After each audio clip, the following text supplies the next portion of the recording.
Saya dah unboxing dah produk MV ni. Saya nak ceritakan apa yang saya jadi dekat saya sepanjang minggu ni. Apa yang saya buat.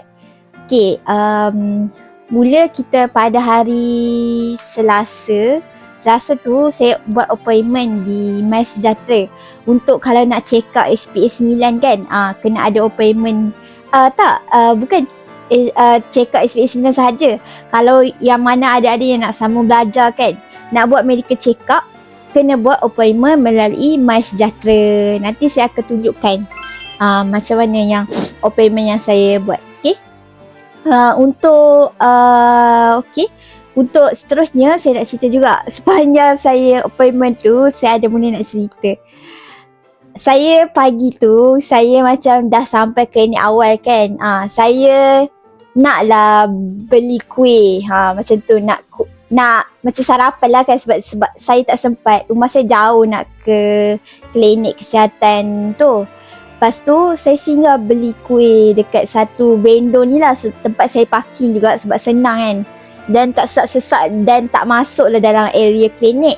Sebab saya rasa saya rela jalan jauh lagi berbanding kalau nak dekat.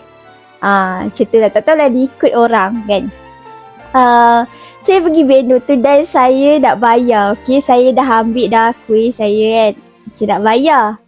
Tahu tak, saya tersilap orang guys. Saya tersilap orang. Kiranya saya pergi, saya punya tersalah orang tu. Saya pergi tegur orang yang dia sebenarnya customer yang nak datang kat vendor tu juga tengah pilih-pilih. Saya ingat dia owner kepada vendor tu. Saya pun tegur. Saya kata sini, kira ya berapa. Lepas tu kan, saya nak bayar lah kan. Dah kata kira. Lepas tu dia kata, bukan. Bukan. Lepas tu lepas tu kan, tahu tak saya tanya balik orang tu, lain-lain owner ke? Sebab vendor tu ada macam banyak, dia ada banyak kan meja. Saya ingatkan lain-lain owner vendor tu. Lepas tu dia cakap, saya pun tengah pilih-pilih dekat sini. Lepas tu saya macam, wah, tersilap orang. Sorry, saya kata cerita lah kat dia. Sorry. Lepas tu saya pun bersalah lah dengan dia, the guy tu. Tapi kalau dia tengok video ni kan, dia kata saya minta maaf sebab saya tersalah orang. Sebab dia pakai apron waktu tu. Dia tengah, mungkin dia bekerja kan. So nak beli makanan pagi tu, dia pakai apron lah kiranya. Yang saya ingat dia tokek kepada vendor tu, penyebukan tu. Pengalaman yang first yang saya dapat. Lepas tu tak apalah, dah lepas settle tu saya beredar daripada vendor tu. Saya terus pergi ke klinik kesihatan dan buat check up lah. Alhamdulillah dah habis dah semalam. Cuma yang result, ada certain result untuk ambil darah tu, dia 2 minggu result dia kalau di klinik kesihatan. Dan kena pergi swasta untuk kita ambil darah dan dapat result. Result untuk yang swasta tu hanya 2 hari sahaja. So kena bayarlah sikit certain amount tu untuk kita dapatkan result secara cepat. Sebab pun saya nak masuk dah 19 hari bulan ni. Nak cakap, cumanya saya itulah saya kata. Lepas tu the next day dah siap hari Rabu, saya pergi ke sekolah saya. Dekat sekolah saya ni, saya tak kenal pengetua sebab saya nak minta tanda tangan saksi.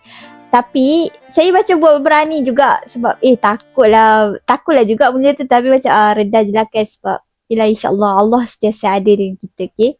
So tak apa, saya pergi jumpa pengetua pun dah macam okey. Walaupun saya tak pernah kenal dengan pengetua tu, dan dia pengetua baru lah juga. Waktu zaman saya SPM 2018 hari tu, pengetua lain.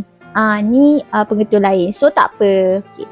Saya pergi tanda tangan dan pengetua tu macam adalah buat lawak-lawak sikit kan. Saya layan je lah kan. Dia lawak-lawak, dia gurau. So tak apa. Last saya balik tu, dia bagi saya buku nota. Buku nota. Sebab saya kena cari pula saya letak mana. Maklumlah kan. Lepas tu saya singgah balik pada tu. Tak apalah, saya singgah balik rumah. Tak apa. Sekarang ni proses saya untuk kemas-kemas barang untuk nak sambil belajar. Okay, itu je. Itu saja yang saya nak share untuk apa yang saya buat random ni, yang saya buat untuk hari yang minggu ni lah. Nanti insyaAllah kalau saya kesempatan saya akan upload lagi. Okay?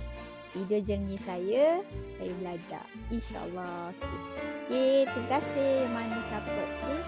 Bye. Assalamualaikum.